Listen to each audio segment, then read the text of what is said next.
You mentioned about being on stage with Whitney in front of like 100,000 people. Yeah. Did you get much opportunity to actually get out on stage much before you put out your own record when you're just doing the session stuff, or were you mostly in the studio all the time?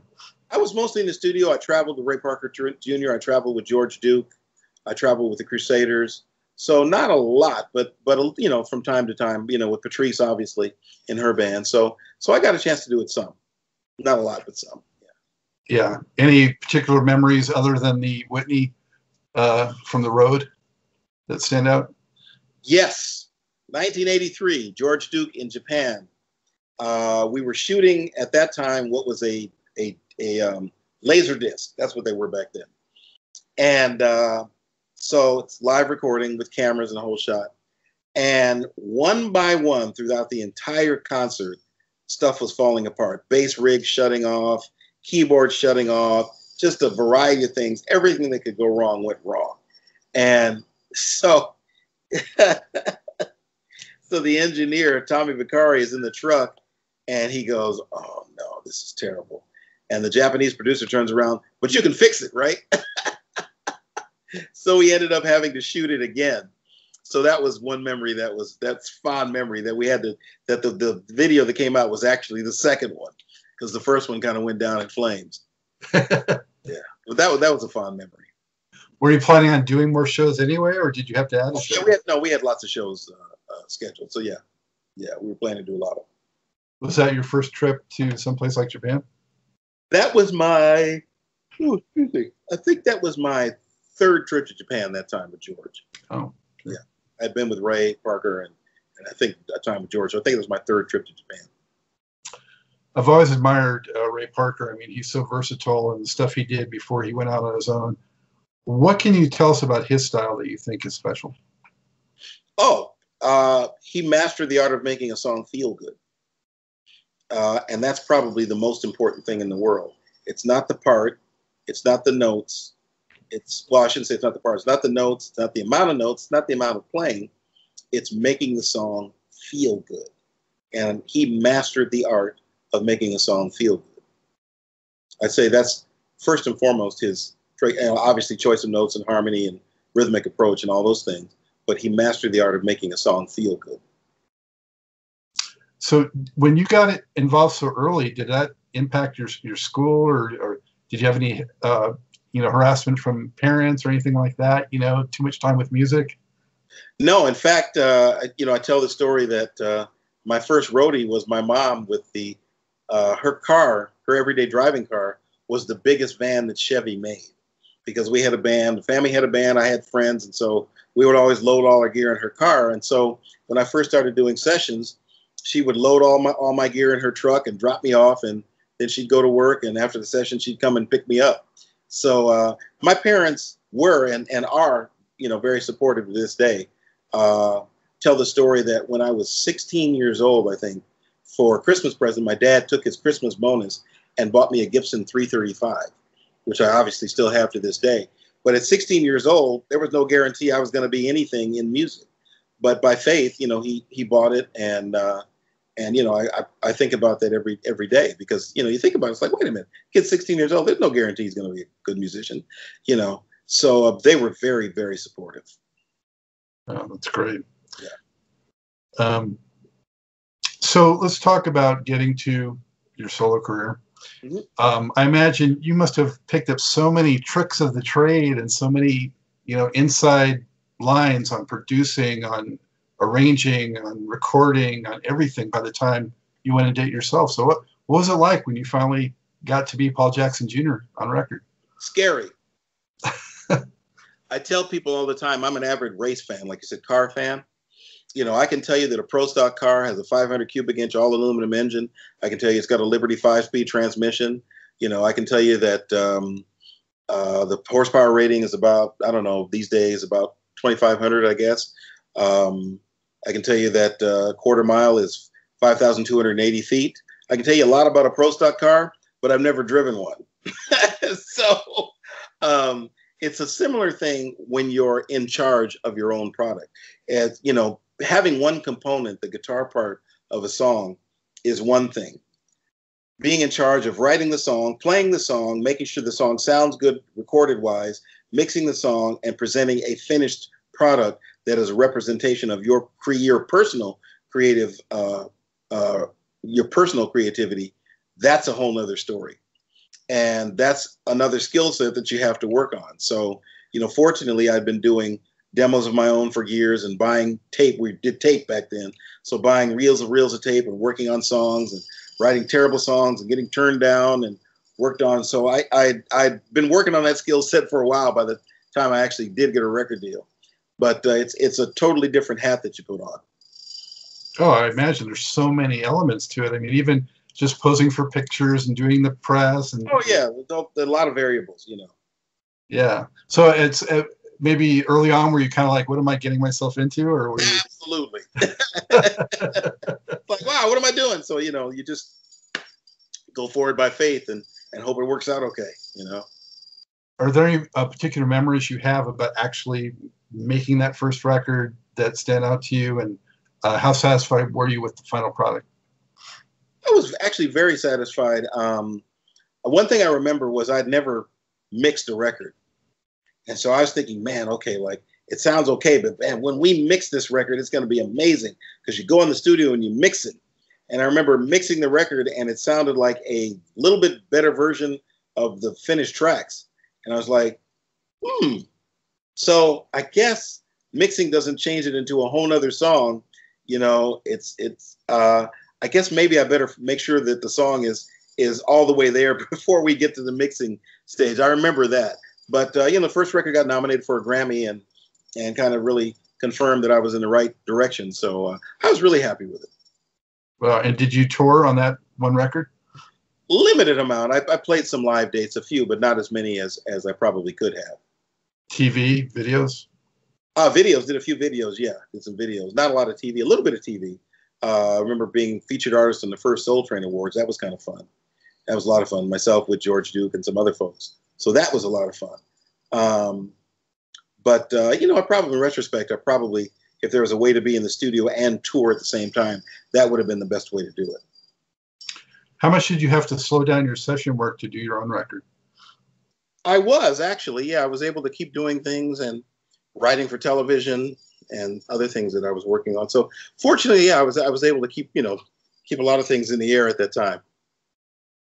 And so, of course, you ended up doing, I think you're up to 8 albums now. Yes. Mm-hmm. Yeah. So is there any one of those 8, let's not talk about the most recent yet, but the first 7, is there any of those is there one of those that's your favorite for some reason, or are they all your babies?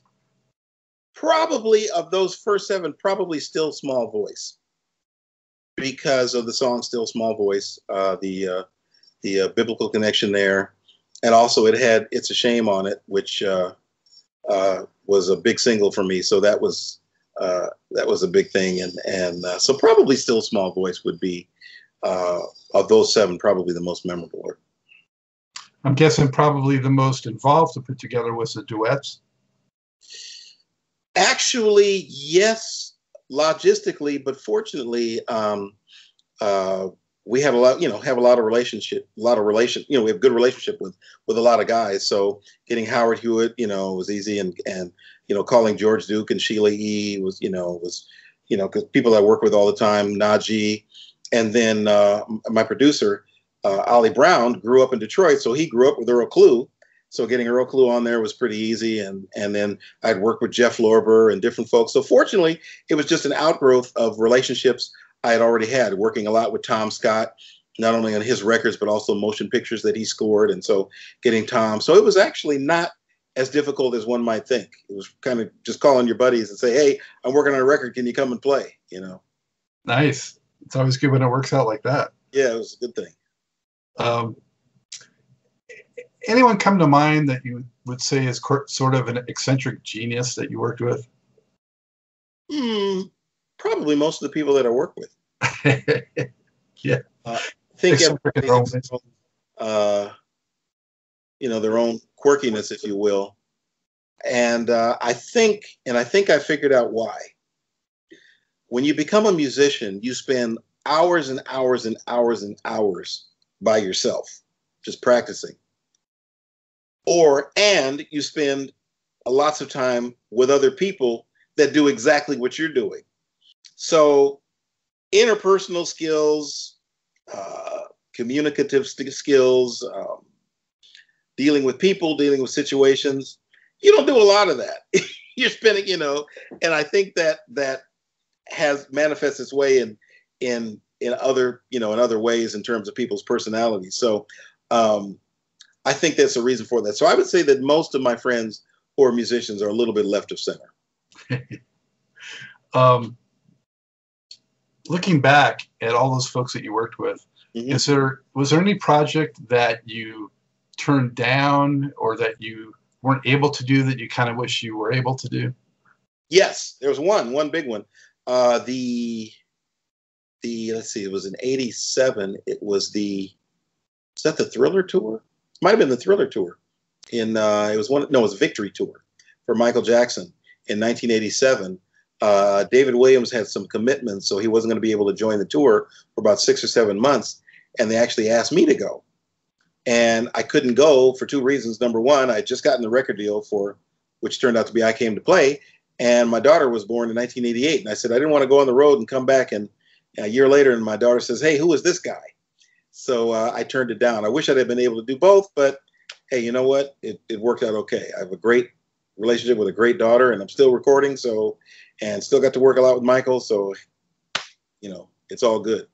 And of course, now, if she ever gets out of line, you can always use that, Exactly. How would you describe Michael Jackson from your experience in working with him? Genius. If I had to put in a word, musical genius. For a person that didn't play an instrument, he had a lot of music running around in his head. And he was an avid user of recording things. If he had a song idea, he'd put it down. He would, scribble it out on a piece of paper, or, sing it onto a tape recorder, or sing it onto a voice memo thing. So he would put rhythmic ideas, and he would have melody ideas, and he would have chord ideas all in his head, and would work hard until he got out what he heard in his head. So that's one of the things I really appreciated about working with him. And did he seem to be as much of a sort of workaholic and perfectionist as everyone says? Absolutely. Absolutely. I mean, his success was no accident. He worked harder than most people, the lion's share of people. In fact, my buddy Ricky Minor, who I work with a lot, we just actually did the Oscars. Ricky was the musical director on the Oscars. Ricky, a few years ago, wrote a book called There's No Traffic on the Extra Mile. And the mindset is to have what other people don't have. You got to be willing to do what other people won't do. So that was Michael Jackson, really, in a nutshell. Right, like the old saying try harder. Yeah. Whoever tries hardest is probably going to be more successful. Yeah. What's it like? Obviously you've built up. You talked about the duets. There must be a certain camaraderie and sort of kinship among your fellow session musicians. And what's that sort of a fraternity like? It's fun. I was talking to Jay Graydon, and he said something that I didn't realize. He said that we were alive during a period of time where we got to play on a lot of hit records just as sidemen. And you got to remember, like in the 30s, 40s, and even 50s, it was guys in bands. It was big bands, or it was, reviews or whatever, who they might record a record together and then they'd go on the road. And or they were in the band, so the whole band would come in the studio and then they go back on the road. But there weren't a lot of studio musicians, and then there became the staff musician. Like I remember Bobby Bryant Sr., trumpet player. He was the first African American staff musician at NBC in the NBC orchestra. So you had staff guys who would play with whoever came into town or whoever was on a particular show. So we got to participate in probably and then by the late 80s, by and large, because of drum machines and solo producers and things, it was really on the fast decline. So from about probably 1960, 65 to maybe about 1990, which you think about it is only a 25-year period? Yeah, 25-year period. we got a chance to play on lots of different records and lots of different styles of music with lots of different people. And so there's a camaraderie where, you know, we were just really blessed and doubly fortunate to where we got to do something that most people have never gotten a chance to do. Absolutely. Paul, what is your take on the term or the genre of smooth jazz? So, I mean, at one time, it used to be it was just jazz, or maybe it was kind of jazz with some pop flavorings and that kind of thing. But in the early 80s, Quiet Storm, smooth jazz became its own thing. And do you like being categorized in that, or do you see it as a misnomer? Or how do you feel about it? Well, I don't categorize myself as a smooth jazz musician, nor do I categorize my music as smooth jazz. I just categorize it as music, you know, and I think they're different approaches. I think a lot of things are termed a certain way so people will kind of have a mindset of what they are. Like if I said chocolate cupcake as opposed to cake, you know, if I said chocolate cupcake, okay, I know it's about this big and I know it's chocolate and it'll probably have some chocolate frosting. You know, I think of Hostess, but I don't want to go there. As opposed to cake, where it could be a mousse cake, a chocolate mousse cake, it could be a Twinkie, it could be a lot of different things.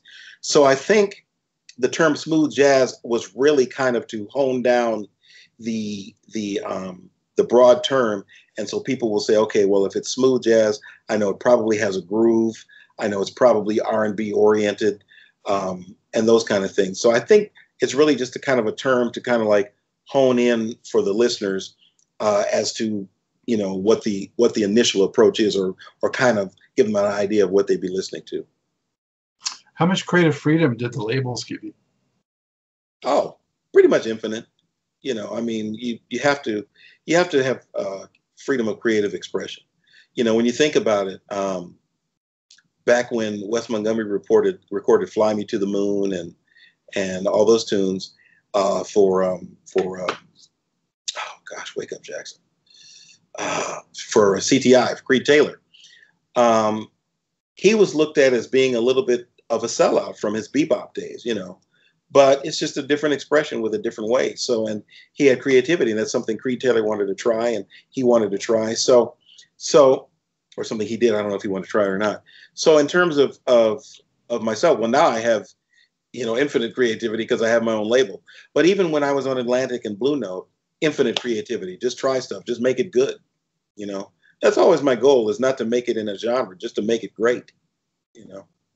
I think there might be more pressure on jazz musicians than any other genre in terms of, you know, making accessible music, you know, and you look at all of the greats I can think of, from Herbie Hancock to Stanley, who you mentioned, to Bob James, whoever it is, you know, I think they've possibly had to make some concessions so they sell more, or so the music's more easily accessible, and maybe the labels sometimes pressure them to do that. I don't know, but it just seems to me that of all the genres, jazz has been the most pushed to kind of like do something a little safer. Maybe. You know, I think a lot of it has to do with timing, and I think a lot of it just has to do with personal taste. I think when Stanley Clarke recorded School Days, I don't think that he thought that, hey, this is going to be like one of my most successful projects ever, nor do I think he said, okay, I got to make sure this is more rock and roll or funkier so more people can experience it. I think he just said, hey, I want to make the song. I wrote the song School Days, and let's give it a shot. You know, interesting thing about Stanley Clarke, if you look at a lot of old Atlantic projects, there were two rhythm sections. One obviously was Bernard Purdie and Chuck Rainey, and there was another rhythm section that included a young drummer by the name of Billy Cobham and a young bass player by the name of Stan Clark. And I asked Stanley about that one day. He says, oh yeah, we did these records and stuff, and he had a chance to record with Donny Hathaway and a lot of the Atlantic artists, a lot of different artists in New York, but he was part of that whole thing. So I think all of those things came into play, you know, in his playing as a solo artist. So I think, you know, in terms of pressure, I never feel any pressure to have something that's accessible. I just make the music that I like to make. What's your affinity for funk music? Because it seems like every record you've done has at least one or two cuts that's pretty funky. So it's like you always want to get it in there. How close to your heart is funk? Well, very close, because I approach rhythm like a science. And to me, you can never, well, like I said, you never master anything, but I approach it as important as everything else. A lot of people don't treat his, I think historically, guitar players are taught in the wrong way. We're not taught to make songs feel good. We're taught to play scales, and we're taught what the chords are, and we're taught how to solo and things like that. And then they kick you out and say, okay, the rest you figure out, as opposed to realizing that you are an integral part of the puzzle, and your part is to make the song feel good. So my affinity for rhythm is dissecting that into its elements, into its rhythmic elements, into its harmonic elements, into its placement elements, and realizing how that falls and how that can make a song feel better. And so, I approach it as something that's equally as important as everything else that I could do on the guitar. And that translates into, into funk, if you will. And, and it's approach and it's a mindset. So, but that's how I approach it. Yeah. And do you subscribe to what a lot of people have said, that it's mostly about the spaces in funk? That's part of it. It's about what you play. It's what you don't play. It's where you play it. It's where it sits in relation to every other instrument, including the vocals. So all those things are important. I'll give you an example. Working on a project with Adina Menzel right now. And we recorded a song, and the arranger wanted me to play a part right where the vocal came in. And I said, you know what? I will play the part, but I'm gonna delay it by a beat and a half, because I don't want to start playing where her voice starts, where you hear her voice for the first time. So all those little things are very, very important. The subtleties. Mm-hmm. Yeah. Well, that is a good lead-in, Paul, to your most recent solo record, which was Stories from Stuff Willie. Yeah. And I understand we talked about George Duke, passed away a few years ago, very sad, but what an incredible body of work and blessing he gave us all in the music that he enriched us with. You worked with him a lot. I know this was kind of dedicated to him. Can you talk about that some? Sure. Stompin' Willie was a nickname that George gave me. And so this record was dedicated to him. And then each song has a story behind it. Just, like, for instance, there's a song I wrote with Jeff Lorber. I think it's called Ocean Explorer. Yeah. And it's the first song I did in 11. I've never done a song in 11. And, Jeff came and said, hey, I have this song. It's in 11. You want to try it? Sure. Or the approach for different things like Jazz Police and things. And then when I did, That's What She Said, that was a saying that George would always use around the studio. And I remember the song from the record, I Love the Blues, She Heard My Cry. So I said, I want to tackle this song. And that was a lot of fun doing. It was also, I Love the Blues, She Heard My Cry was the first project that Byron Miller recorded with George Duke when he joined the band. And so for him to come and play on my version was a double blessing.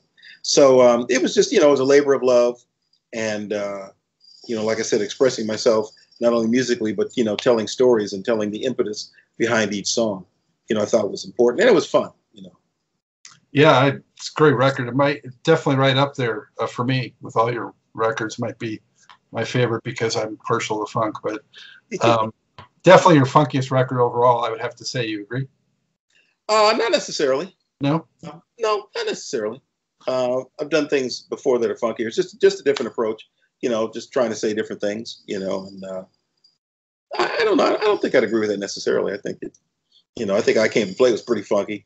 I wouldn't say the most, I'd just say the next chapter in the book of Paul Jackson Jr. I like the way you threw in some rockier kind of licks, along with the jazz licks, and just the variety is very cool. Yeah, well, like I said, it's it's all music, and it's all expression, a personal expression of creativity, and so you pull different things out of different skill sets to affect the whole presentation, and that's kind of approach it.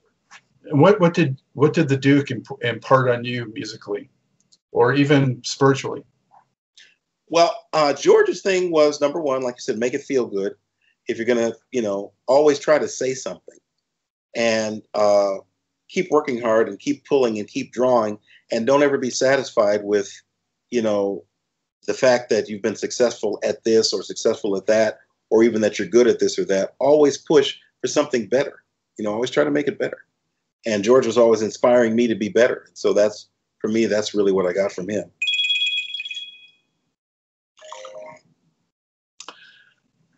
And the closing song, The Willie Gonga? Yeah. Like the reach for it tribute kind of. Yeah. You must have had a blast doing that one. I did. We just wrote it in the studio.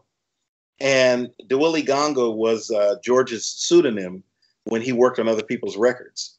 He said that that time, I think he was on Columbia or CBS, and they didn't want him playing on a lot of different records. So he would, pick choice projects, and on those records, he was known as the Willie Gonga. So, I titled the song "The Willie Gonga."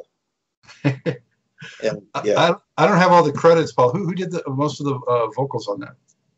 That was Kenya Hathaway, Donnie's daughter, one of Donnie's daughters, a buddy of mine by the name of Nick Cooper, and my daughter, Lindsay Jackson, the daughter I told you about that was born during the I Came to Play. Oh, she's musical. How many kids do you have? I have 2 kids. Yeah, 2 kids. Are they both musical? They both are. My son is an avid writer of EDM music, and my daughter, she sings very well and runs Pro Tools and knows how to do Sibelius, and she has a degree actually in music from UCLA. So they are both very musical. They make me proud. Wow. Talk about chips off the old block. Hey. So let's talk about the most recent record with Jeff Lorber. Mm-hmm. It's the 3rd Jazz Funk Soul, I think, that he's done.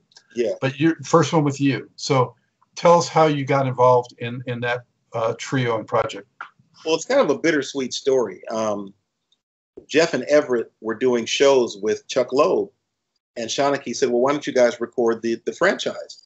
And so they did. They did the record Jazz Funk Soul, and then they did another record called More Serious Business. Well, at the same time that Chuck was playing with Jeff and Everett, he was also in Foreplay. And if there was a conflict where he had a Foreplay gig, I would go and sub with Jeff and Everett. And then, unfortunately, he became ill. Sometimes he felt like playing, sometimes he didn't. If he felt like playing, no problem. But if he didn't feel like playing, I would go and sub for him. And then, unfortunately, subsequently, he passed away. And so Jeff and Everett took some time and thought about it and said, we think Chuck would want us to continue the franchise, and you're the guy that we want to be in the band. And so I said yes. And so, we continued on and then released Life and Times. I love the record. I mean, I've been a Jeff Lorber fan ever since, the Fusion days back in the 70s. So yeah. He's impressive. What was it like to work on this project? Oh, it was a blast because I'd done a lot of writing with Jeff Lorber, over the years on several of my records and several of his records. So we just kind of kept going. And then I'd worked with Everett a lot, with George and on different situations and stuff. So it was a labor of love. It was a lot of fun with these guys, being in the studio. So for me, it was a good creative time and a chance to push myself musically. And so it was a lot of fun. Yeah. And his music too, like you've been talking about, definitely feel good music. Absolutely.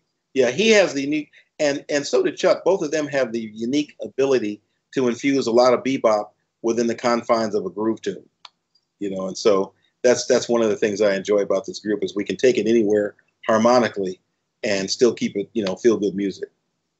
And how do you decide when there's going to be a guitar solo? Well, let's see. I think the guitar solo is in every single song, so that's an easy one. How about the extent of the guitar solo? I'm sorry, what? How about the extent of the guitar solo? It's on a song-by-song basis. It's like where it goes, what I'm trying to say, what the chords are, where the song is going. So just a song-by-song basis, I let the song dictates everything. Somebody asked me once, how do you come up with a good guitar part? I said, you start by writing a good song. And that's really, so the song really dictates, everything that goes on. And what inspires you to compose?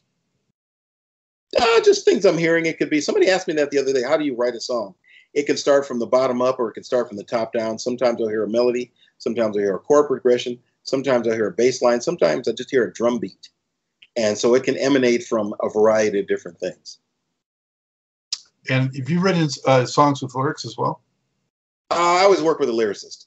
Oh. You know, I'm a pretty creative guy, but to the extent that I can try to do everything, I said, let me write with people that are great at that. So I just want to emphasize to everyone out there, this record came out earlier this year. It's phenomenal, and also should definitely see you guys. What's the show like? Well, the show is, usually, between 75 and 90 minutes. And the show is a lot like the record in that we all play and we play off of each other.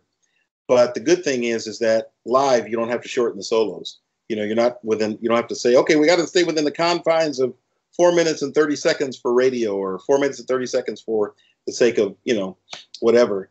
And so there's a lot more interplay. There's a lot more freedom, a lot more dynamics in terms of, the ebb and flow of live music. So it's, it's a lot of fun to listen to, a lot of fun to play. I know that.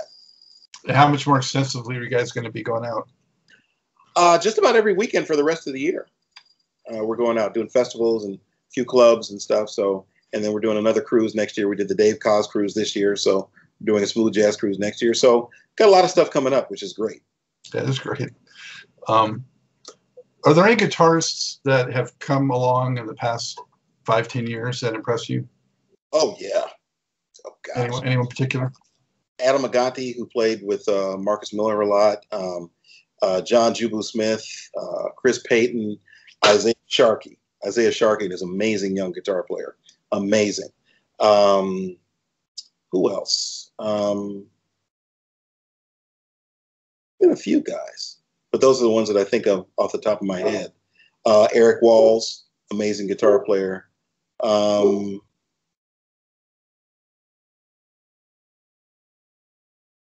are guys that come to mind immediately. Do you have a particular solo or musical statement, if you will, that you kind of reflect back on? You're like, I killed that. That is just a special place in my mind.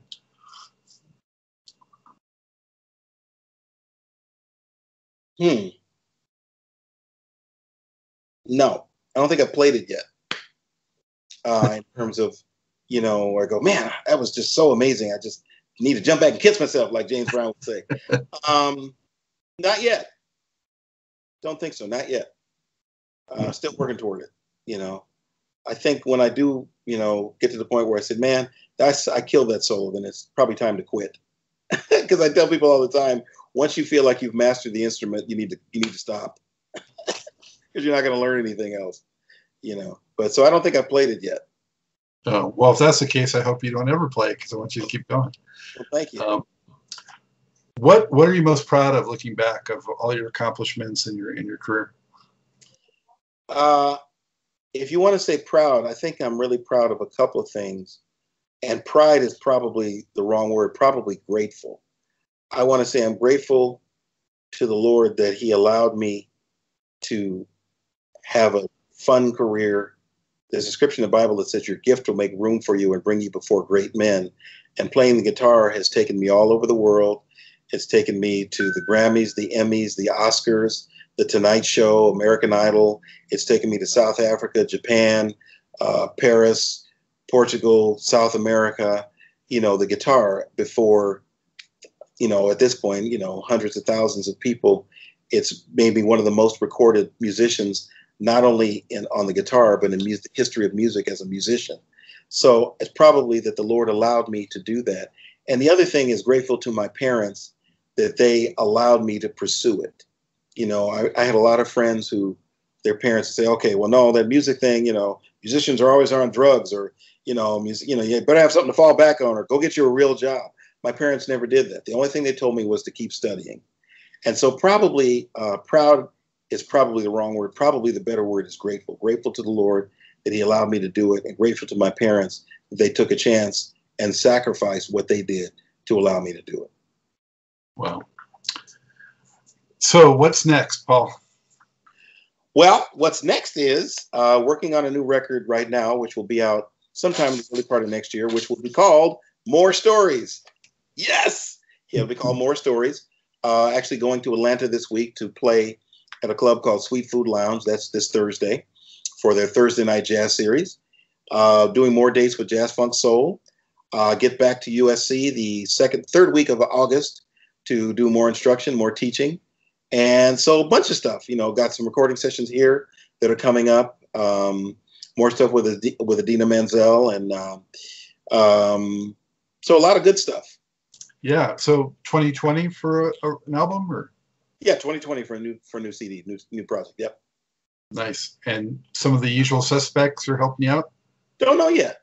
I always let the music dictate who's on it. So I'm not really sure. I know I will be. I've already started writing with Jeff, so I know Jeff will be on it. But other than that, not really sure. Would you ever play any of your own tracks on one of the Lorber dates, or do you keep it totally separate? Well, the Jazz Funk Soul franchise, we all bring a song from our respective projects. So you get to hear a Jeff song, you get to hear an Everett song, you get to hear a Paul Jackson Jr. song, and then the rest is all of our songs.